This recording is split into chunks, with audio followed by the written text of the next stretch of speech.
મેઘતાંડવથી જનજીવન થંભી ગયું છે ત્યારે કચ્છમાં એક વરરાજાએ જાન જોડી ટીંગાટોળી કરી માંડવે પહોંચાડ્યો। આકાશી આફતથી હાલ આખું ગુજરાત થંભી ગયું છે, જનજીવન અસ્તવ્યસ્ત થઈ ગયું છે। કચ્છમાં મેઘતાંડવ છે, કચ્છીઓના મનને મહાકાય ભૂકંપની તીવ્રતા પણ નથી હચમચાવી શકી ત્યારે કચ્છના ભચાઉમાં એક વરરાજા ઘોડે ચડ્યો। પૈણું થતા યુવાનની ભારે વરસાદમાં જાન નીકળી। આ પરિસ્થિતિમાં પણ યુવાને લગ્ન કરવાનું નક્કી જ કર્યું હોય તેમ જાન લઈને ભચાઉ પહોંચ્યો હતો। ભચાઉના જંગી ગામમાં ચાલુ વરસાદે બેન્ડ વાજા ઢોલ નગારા અને લગ્નની શરણાઈ વાગી।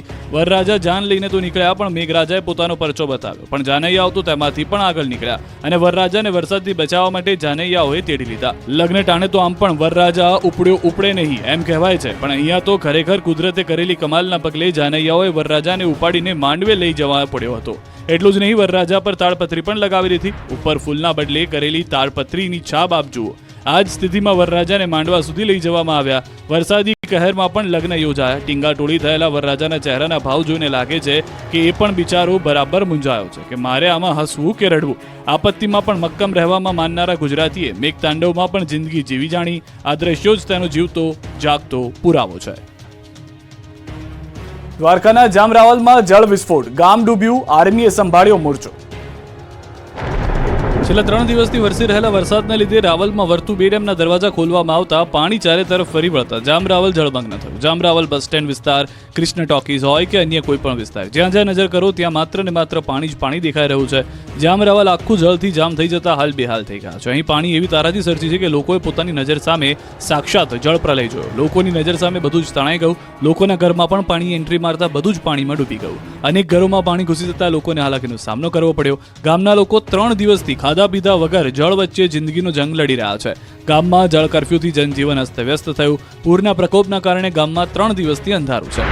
હવે પરિસ્થિતિ વિકટ બનતા એનડીઆરએફ અને આર્મીની ટીમે મોરચો સંભાળી લીધો છે। ગામમાં આર્મીની ટુકડીઓ ઉતરી ગઈ છે।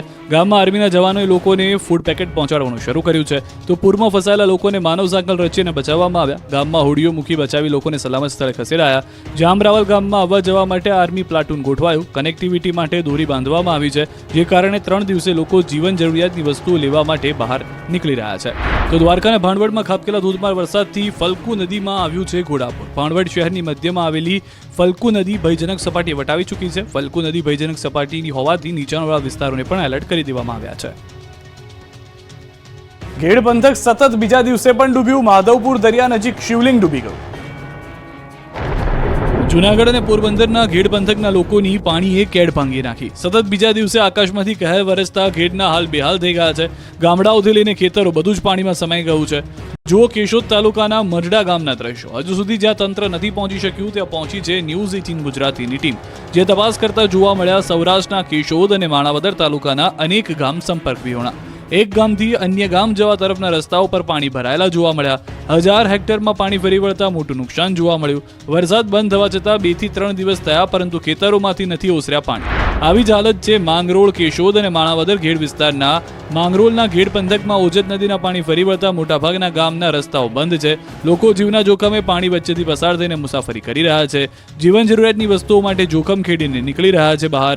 બીજી તરફ ખેતરો જાણે દરિયો બની ગયા હોય તેવા દ્રશ્યો જોવા મળ્યા। ખેતરો બેટમાં ફેરવાઈ જતા ખેડૂતોનો તમામ પાક થયો નષ્ટ। ઓસા, ફુલરામા, સરમા, સામરડા, સોઢા, બગસરા સહિતના ગામો વધુ પ્રભાવિત થયા। તો પોરબંદરમાં પણ પાણીની મનમાની જોવા મળી છે। પોરબંદરના માધવપુરમાં દરિયો ગાંડોતુર બનતા પાણી શિવલિંગ નજીક પહોંચ્યા, જાણે દરિયાદેવ ભગવાન શિવ પર સાક્ષાત અભિષેક કરતા હોય તેવા દ્રશ્યો જોવા મળ્યા। પોરબંદરના કુતિયાણાના ચિકાસા ગામ જળબંબાકારની સ્થિતિ સર્જી ચૂક્યું છે। ભાદર અને ઓજત નદીના પાણી ગામમાં ઘૂસતા છેલ્લા 3 દિવસથી ઘરમાં 5-5 ફૂટ પાણી ભરાયેલા છે। પાણી ગ્રામજનોને ઘરની છત પર રહેવા મજબૂર કરી રહ્યા છે। અહીં લોકો 3 દિવસથી ભૂખ્યા છે। આવી જ હાલત છે પોરબંદરથી માંગરોળ કોસ્ટલ હાઈવેની। અહીં નદી અને દરિયા વચ્ચે ધમધમતા પ્રવાહ વચ્ચે ગામ ડૂબી ગયા છે। 1-2 નહીં પણ 25 થી વધુ ઘેડ વિસ્તારના ગામમાં પાણીનું સામ્રાજ્ય છવાઈ ગયું છે। હજારો હેક્ટર જમીન પર પાણી ફરી વળ્યા છે। ગામમાંથી ઢોર માલ રસ્તાઓ મૂકવા લોકો મજબૂર બન્યા છે। લોકોને દોરડાથી રેસ્ક્યુ કરવાની ફરજ પડી રહી છે। પોરબંદર શહેરમાં ગળાડૂબ પાણીમાંથી પૂર પીડિતોને રેસ્ક્યુ કરાયા। ફાયર બ્રિગેડના જાંબાઝ જવાનોએ ફસાયેલા લોકોને બચાવ્યા। શહેરના ઘાસ ગોડાઉન પાછળના વિસ્તારના ઘરોમાં પાણી ભરાતા લોકો ફસાયા હતા। ફાયર વિભાગે 50 થી વધુ લોકોને કાઢ્યા બહાર। બોટની મદદથી રેસ્ક્યુ કરી તમામને સલામત સ્થળે ખસેડાયા। ખેડામાં પણ મેઘાએ તબાહી મચાવી। માતરનું સાંધાના અને હૈદરાબાદ ગામ બેટમાં ફેરવાયું। જુઓ આ ખેડામાં જળતબાહીના ખતરનાક દ્રશ્યો. ખેડા જિલ્લામાં સ્થળ ત્યાં જળની સ્થિતિ સર્જાય છે. માતરનું સંધાણા ગામ બેટમાં ફેરવાયું છે. શેઢી નદીના પાણી ગામમાં ફરી વળતા ગામમાં બેંક, ડેરી, આરોગ્ય કેન્દ્ર સહિતના મોટાભાગના મકાન પાણીમાં ગરકાવ થયા. ઘરોમાં વરસાદી પાણી ઘૂસી જતા લોકોને પારાવાર નુકસાન થયું. લોકોના ફર્નિચર સહિતની ઘરવખરીને વ્યાપક નુકસાન થયું. વરસાદી પાણીમાં અનાજ પલળી ગયું છે, જેથી છેલ્લા કેટલાય દિવસોથી લોકો ભૂખ્યા તરસ્યા ઘરમાં બેસી રહેવા મજબૂર બન્યા છે. લોકોને જમવાનું, પીવાનું પાણી અને દૂધ પણ ન મળતું હોવાથી મુશ્કેલી પડી રહી છે. ગામના અનેક ઘરો સંપૂર્ણ પાણીમાં ગરકાવ થઈ ગયા છે. લોકોએ તંત્ર પાસે પાણી નિકાલની માંગ કરી છે. ઘરોમાં પાણી ઘૂસી જતા 65 લોકોનું રેસ્ક્યુ કરવામાં આવ્યું છે. સંધાણા ગામ જ નહીં, પરંતુ શેઢી નદીના પાણીએ હૈદરાબાદને પણ સંકટમાં મૂકી દીધું છે. નદીના પાણી ગામમાં એવા ફરી વળ્યા છે કે ગામ આખું પાણીમાં સમાઈ ગયું છે. જ્યાં નજર કરો ત્યાં પાણી જ પાણી નજરે પડે છે. રોડ ડૂબ્યા, ખેતરો ડૂબ્યા, ઘરો ડૂબ્યા, દુકાનો ડૂબી, વાહનો ડૂબ્યા. જ્યાં જ્યાં પાણીની જગ્યા મળી ત્યાં પાણીએ તારાજી સર્જી દીધી. હૈદરાબાદ જાણે પાણીનું બાદ બની ગયું હોય તેવું લાગી રહ્યું છે. અહીં 1-2 ઘર નહીં, 150થી વધુ ઘરમાં પાણીએ એન્ટ્રી મારી છે. અહીંના રોડ પર 7-7 ફૂટ પાણી ભરાયા છે. લોકોની છાતી સુધી પાણી ભરાતા અહીં વાહનો તો ચાલી જ ન શકે. ગામની બહાર નીકળવું હોય તો ટ્રેક્ટર જ ચાલે. ગામના ખેતરોમાં પાકી જળ સમાધિ લેતા ખેડૂતોને રડવાનો વારો આવ્યો છે. જ્યાં સ્થળ ત્યાં જળ જેવી ગામની સ્થિતિ થઈ છે. ગામમાં પાણી ભરાઈ જવાને કારણે 3 દિવસથી વીજળી ગુલ છે. ખેડા શહેર પણ ડૂબ્યું પાણીમાં. રોડ પર જળ કરફ્યુ. ભારે વરસાદના પગલે ખેડાના હાલ પણ બેહાલ થઈ ગયા છે. ખેડાના ગામડાઓ જ નહીં, પરંતુ શહેર પણ ટાપુ બની ગયું છે. ખેડાના માર્ગો પર જાણે દરિયો વહેતો હોય તેવા દ્રશ્યો જોવા મળ્યા. ધોધમાર વરસાદ બાદ ખેડામાં જળબંબાકારની સ્થિતિ સર્જાઈ. ખેડા શહેરના રસ્તા બેટમાં ફેરવાયા. રસ્તા પર સતત ત્રીજા દિવસે પાણીનું સામ્રાજ્ય છવાતા ગામમાં જળ કરફ્યુ જેવો માહોલ છે. શહેરના મુખ્ય બજારમાંથી નદીની જેમ વહી રહ્યું છે પાણી એટલું કે રોડ પર વાહનો લઈને નીકળવું અશક્ય છે. અહીં માત્ર બોટ જ ચાલે છે. શહેરનું બસ સ્ટેન્ડ, ન્યાય મંદિર, સ્કૂલ પાણીમાં ડૂબ્યા છે. નગરપાલિકા સહિત તમામ જગ્યાએ ભરાયા છે પાણી. વરસાદ બંધ થયા બાદ પાણી થઈ ગયું છે આખો વિસ્તાર, અને પાણી ઓસરી પણ નથી રહ્યા, જેના કારણે પાણીમાં હજારો લોકો ફસાયા છે. હજુ પણ જળ ત્યાં સ્થળની ખેડા શહેરમાં સ્થિતિ છે, જેથી ખેડામાં SDRF ટીમે 250થી વધુ લોકોના રેસ્ક્યુ કરવાની ફરજ પડી છે. આ તરફ ખંભાતની હાલત પણ ખરાબ છે. ખંભાત તાલુકાના ગોલાણા ગામ બેટમાં ફેરવાયું છે. 30થી વધુ પશુપાલકો દેવપુરા વિસ્તારમાં ફસાયેલા જોવા મળી રહ્યા છે. સાબરમતી નદીનો પ્રવાહ દેવપુરા વિસ્તારમાં ફરી વળતા જળબંબાકારની સ્થિતિ છે. ખંભાત પ્રાંત કલેક્ટર અને મામલતદારની ટીમ ઘટના સ્થળે પહોંચીને લોકોને બચાવી ચૂકી છે. ખાસ બોટ દ્વારા લોકોને બચાવાયા. ભારે વરસાદ બાદ સાબરકાંઠામાં ફાટ્યું તળાવ. દ્વારકા, માંડવીમાં તણાયા વાહનો. ભેંસો પણ ગઈ પાણીમાં. ભારે વરસાદના પગલે સાબરકાંઠાનું તલોદના કરીમપુરાનું તળાવ ફાટ્યું છે. તળાવના પાણી ગામમાં ઘૂસતા હાહાકાર મચી ગયો છે. જાણે કોઈ દરિયાના મોજા તોફાની બની ઉછળતા હોય તે રીતે તળાવના પાણી ગામમાં ઘૂસી રહ્યા છે. તળાવ ફાટતા આસપાસના 15 ગામો એલર્ટ કરાયા છે. આ બાજુ દ્વારકાનું ટીલાટ ગામનું તળાવ તૂટવાની અણીએ છે. કલ્યાણપુરમાં ભારે વરસાદના પગલે તળાવ છલકાયું છે. તળાવની પાળમાં મોટું ગાબડું પડ્યું છે. તળાવના એક ભાગમાંથી પાણી વહેતું થયું છે. વધુ વરસાદ થાય તો તળાવ તૂટે તેવી સંભાવના છે. ચોબડાસાનું કોઠારા ગામ બેટમાં ફેરવાયું છે. ગામમાં જાણે નદી વહેતી હોય એટલા પ્રચંડ વેગમાં પાણી વહી રહ્યું છે, જેના વેગમાં એક બાઇક ચાલક પણ તણાતો બચી ગયો. લોકો પણ તણાતા હતા અને ટ્રેક્ટર અને દોરડાની મદદથી લોકોને બચાવાયા. ભરૂચની ઢાઢર નદીના પાણીના વહેણ વચ્ચે જીવના જોખમે પસાર થતા વાહન ચાલકનો વિડીયો જોવા મળ્યો. આમોદ જંબુસર રોડ પર તેજ વહેણ વચ્ચે ભારે વાહનો સાથે બાઇક ચાલકોને નીકળવાની કોશિશ કરતા જોવા મળ્યા, જેમાં એક બાઇક ચાલક તેજ વાહન વચ્ચે પોતાનું સંતુલન ગુમાવતા તણાઈ ગયો. જોકે મહા મહેનતે બાઇક ચાલકને બચાવી લેવાયો. ભરૂચના જંબુસરના મંગણાંદ ગામમાં ધસમસતા પાણીમાંથી ભેંસોને બચાવાય. મંગણાંદ ગામના વિસ્તારમાં ઢાઢર નદીના પાણી ઘૂસ્યા છે, ત્યારે પશુ માલિકો જીવના જોખમે ખેતરમાંથી ચરતા પશુને બચાવવા ધસમસતા પાણીમાં ઉતરી પડ્યા છે. જોકે તંત્ર દ્વારા એલર્ટ હોવા છતાં પશુને નદીમાં તણાતા દેખાતા પશુ માલિકે પોતાના જીવને જોખમમાં મૂક્યો. આ બાજુ ગીર સોમનાથના જામવાળા નજીક નદીમાં ટ્રેક્ટર તણાયું. શિંગોડા નદીમાં ટ્રોલી સાથે ટ્રેક્ટર તણાયું. જામવાળા કંસારી ગામને જોડતો કોઝવે પરથી તણાયું ટ્રેક્ટર. સદનસીબે ટ્રેક્ટર ચાલકને નદીમાંથી બહાર કઢાયો. પાણીનો પ્રવાહ એટલો તેજ હતો કે લોકો JCBના પાવડા પર ચડી ગયા. ભારે વરસાદથી બોટાદનો સુખભાદર ડેમ છલકાયો. ડેમના 4 દરવાજા 1 ફૂટ ખોલાયા. નીચાણવાળા 3 જિલ્લાના 20 ગામોને એલર્ટ કરાયા. અનરાધાર વરસાદથી રાજકોટ જિલ્લાના ડેમ ઓવરફ્લો થયા. ભાદર 1 ડેમ સતત બીજા દિવસે ચલોજલ. ભાદર 1 ડેમના 16 દરવાજા 6 ફૂટ ખોલાયા. ભાદર નદીમાં ઘોડાપુર આવતા રોડ પર પાણી ફરી વળ્યા. જેતપુરથી દેરડી જવાના બેઠી ધાબી પર 6 ફૂટના વહેણ. પાવાગઢ ડુંગર પર મેઘો ઓળઘોળ. પગથિયા પરથી વહ્યો પાણીનો ધોધ. ગુજરાતમાં ભારે મેઘ ખાંગા થાય તેવી પરિસ્થિતિના દ્રશ્યો આપ જુઓ. ત્યારે પાવાગઢ ડુંગર પર પણ આભ ફાટ્યું છે. યાત્રાધામ ડુંગર પર મેઘો ઓળઘોળ થતા ડુંગરના પગથિયા પર જાણે દરિયો વહેતો હોય તેવા દ્રશ્યો જોવા મળ્યા. યાત્રાધામ પાવાગઢ ડુંગર પર ભારે વરસાદ બાદ પગથિયા પરથી પાણીનો ધોધ વહી રહ્યો છે. પગથિયા પર ધસમસતા પ્રવાહમાં પ્રવાસીઓ ફસાયા હતા. લોકો પગથિયાની રેલિંગ પકડીને કલાકો સુધી ઊભા રહ્યા.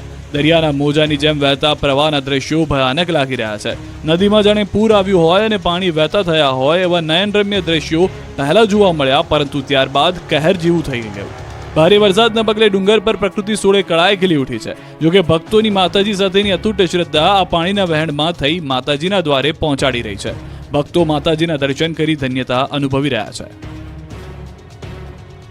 ટંકારામાં પૂરના પાણીમાં તણાયો યુવાન, બચાવો બચાવોની બૂમો પાડતો રહ્યો. બચાવો બચાવોની બૂમોથી ગુંજી ઉઠ્યા ટંકારાના રોડ. અહીં ભારે વરસાદ ટંકારા અમરાપર રોડ પરનો બેઠો પુલ પાણીમાં ગરકાવ કરી ચૂક્યો. પુલ પર પાણીનો ધસમસતો પ્રવાહ વહી રહ્યો છે. તંત્રએ અવરજવર કરવાની ના પાડવા છતાં એક યુવાન પસાર થયો. અધિકારીઓની વાત સાંભળ્યા વગર પૂરમાંથી પાણીમાંથી પસાર થવા જતાં યુવા તણાયો હતો. પ્રચંડ પાણીમાં યુવક તણાતા બચાવો બચાવોની બૂમો પાડી હતી. પાણીનો પ્રવાહ એટલો તેજ હતો કે યુવાન પાણી સામે ટકી ન શક્યો. દૂર જઈને એક પથ્થર પાસેથી રોકાતા ભારે જહેમત બાદ યુવક પ્રવાહને માત આપીને બહાર નીકળ્યો. પૂરના પ્રકોપ બાદ નેતાઓએ સંભાળ્યો મોરચો. સીએમએ જામનગરની લીધી મુલાકાત. વડોદરામાં સંઘવી કામે લાગ્યા. ગુજરાતમાં છેલ્લા 4 દિવસથી મેઘરાજાએ રૌદ્ર રૂપ ધારણ કર્યું છે. ભારે વરસાદ અને પૂરના કારણે સૌરાષ્ટ્ર કચ્છના મોટાભાગના જિલ્લાઓ પ્રભાવિત થયા છે. અનેક વિસ્તારોમાં જળબંબાકારની સ્થિતિ જોવા મળી રહી છે. ત્યારે પૂરગ્રસ્ત વિસ્તારમાં નેતાઓએ મોરચો સંભાળી લીધો છે. જામનગરમાં પૂરના પ્રકોપ બાદ જામનગર અને જામખંભાળિયા પહોંચ્યા હતા મુખ્યમંત્રી ભૂપેન્દ્ર પટેલ. તારાજી બાદ અસરગ્રસ્ત વિસ્તારોની સમીક્ષા કરી. જામનગરમાં રિવ્યુ બેઠક કરી ભારે વરસાદની સ્થિતિ અંગેનો તાગ મેળવ્યો. અધિકારીઓ પાસેથી અસરગ્રસ્ત વિસ્તારોની માહિતી મેળવી. બાદમાં દ્વારકા અને જામખંભાળિયા પહોંચ્યા હતા. બાદમાં વડોદરા પહોંચી સ્થિતિ જાણી હતી. બીજી તરફ પૂરથી બેહાલ વડોદરાની સ્થિતિ ગૃહ રાજ્યમંત્રી હર્ષ સંઘવીએ પણ સંભાળી છે. હર્ષ સંઘવી વડોદરા પહોંચ્યા. સીસીટીવી કમાન્ડ એન્ડ કંટ્રોલ રૂમની મુલાકાત લીધી. વડોદરાની સ્થિતિ પર બેઠક કરી. હવે શહેરની સફાઈ માટે વધુ ટીમ મદદ માટે બોલાવી છે. પૂર દરમિયાન 118 ફીડર બંધ કરાયા હતા. 22 જેટલા ફીડર હાલ બંધ છે. રાત્રે 12 વાગ્યા સુધીમાં તમામ ફીડર ચાલુ કરાશે. વડોદરાની વિશ્વામિત્રી નદીના પાણીએ પથારી ફેરવી. અનેક ઘરોના હાલ બેહાલ થઈ ગયા. હવે લોકોની આંખોમાં પૂર. પાણીમાં જતું રહ્યું છે. વધુ ઘર વખરી બધું જ ખાવા સુદ્ધાનું અનાજ પણ નથી. બાળકોને પણ સુદ્ધા જમવાનું કે નાસ્તો કે એવું કોઈ જ પ્રકારની અમને મદદ મળી નથી. પાણીની બોટલ સુદ્ધા પહોંચાડવાની જવાબદારી અમે લીધી હતી. અમે એમને જોયા કરતા હતા કે કોઈ પણ મદદ અમને કરશે. એ લોકો અંદર સુદ્ધા આવ્યા નથી. વડોદરામાં વિશ્વામિત્રીના પૂરે પથારી ફેરવ્યા બાદ હવે કંઈક આ રીતે લોકોની આંખોમાં દુઃખ દર્દનું પૂર આવ્યું છે. આખું વડોદરા ડૂબી જતા અનેક લોકોના ઘરના હાલ બેહાલ થઈ ગયા છે. પૂરે ઘરમાં એવી પથારી ફેરવી દીધી છે કે લોકોના સપના પૂરમાં તણાઈ ગયા છે. લોકોની મહામહેનત એક ઝાટકે પૂરના પાણીમાં તણાઈ જતા લોકોની આંખોમાં આંસુ બંધ થતા નથી. અમિતનગરના લોકો રડતી આંખોએ પણ કહી રહ્યા છે કે પાણી ઓસર્યા બાદ પણ તંત્ર સંભાળ લેવા આવ્યું નથી. રસ્તા પર અને ઘરોમાં 8 ફૂટ જેટલા પાણી ભરાયા હતા. લોકોના ઘરમાં 3 ફૂટ પાણી ભરાયેલા છે. પાણીમાં બધું જ ડૂબી જતા લોકોને ભારે નુકસાન થયું છે. લોકોએ ખાધા પીધા વગર 2-3 દિવસ વિતાવ્યા છે. પાણી ઓસર્યા બાદ પરિવારજનોની ખબર અંતર પૂછવા આવતા સર્જાઈ રહ્યા છે કરુણ દ્રશ્યો. તો રહેણાંક વિસ્તારો અને કમર્શિયલ કોમ્પ્લેક્સમાંથી પાણી ઉતરી ગયા, પરંતુ સમા ઉર્મી સ્કૂલ રોડ નીચે આવેલ રોયલ પાલ્મ રેસિડેન્સી અને અર્થ ઇઓન કોમ્પ્લેક્સમાં હજુ પાણી ભરાયેલા છે. અહીં 3 દિવસથી લોકો ફસાયેલા છે. કોઈ બચાવવા આવ્યું નથી. આખો વિસ્તાર ડૂબેલો છે. બેઝમેન્ટમાં મોંઘીદાટ કાર ડૂબેલી છે, તો બ્રિજ પર પણ કારનો ખડકલો જોવા મળ્યો છે. બીજી તરફ પૂર બાદ વડોદરાના વાહનોની દશા જોઈ લો. વિશ્વામિત્રી નદીનો પ્રકોપ અને મેઘતાંડવ બાદ ભયાનક દ્રશ્યો જોવા મળ્યા. સમા ઉર્મી સ્કૂલ રોડ પર પાણી બાદના દ્રશ્યો જોવા મળ્યા. પાણી ઉતર્યા બાદ અકસ્માત થયેલી કાર અને મૃત હાલતમાં પશુ નજરે પડ્યા. આસપાસની સોસાયટીઓના રહીશોએ બ્રિજ પર વાહનો પાર્ક કરવાની ફરજ પડી છે. 20 કરોડના ખર્ચે બનેલો બ્રિજ હાલ માત્ર વાહનોના પાર્કિંગ માટે ઉપયોગમાં આવી રહ્યો છે. અહીં પણ પાણી પહોંચી જતા કારો તહેસ નહેસ થઈ ગઈ.